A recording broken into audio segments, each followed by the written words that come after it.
Boss Ron, ito na oh.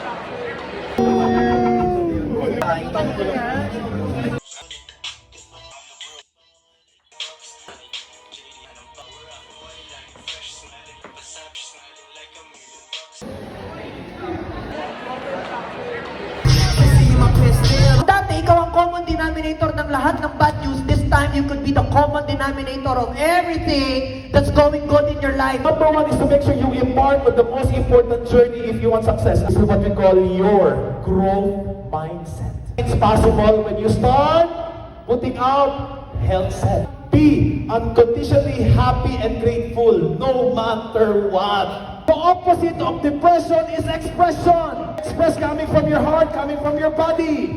Mga boss, so nature ng tao ang nagbabago. Lahat po naaaral. Violet. Purple. Violet. Pinakita lang nila ang sarili nila sa internet. May ka-TikTok ka, akala mo yun ang itsura sa personal. Pag tingin mo sa personal, unang starbury. Kunin niyo yung ROI sa mga seminar na ina-attendan ninyo. Paano? Simple. Gawin mo, aksyonan mo, galawan mo. Malay mo may manood. Malay mo may magkagusto nung sinasabi ko. Malay mo may isang taong magbago dahil sa video na gagawin ko. We feel, yan ang magsasabi kung paano tayo mag-a-act, yung action na gagawin natin. And eventually, ang action, compounded over time, nagpatong-patong yan ang magiging resulta. How to create result, you need to create change of state. Sometimes you need to change the state of your home, changing the location of things inside your home. Because everything is all about energy. Habit happens when there is what we call repetition. Number two, emotional impact.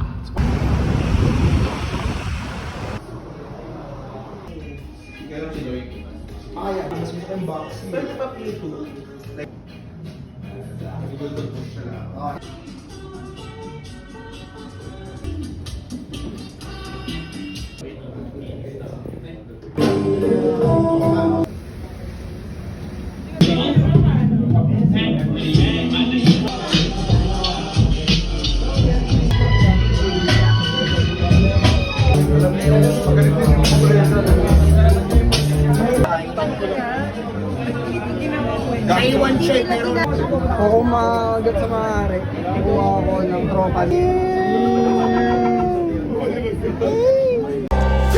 You know a nigga keep a courtside view, but a hoe like you.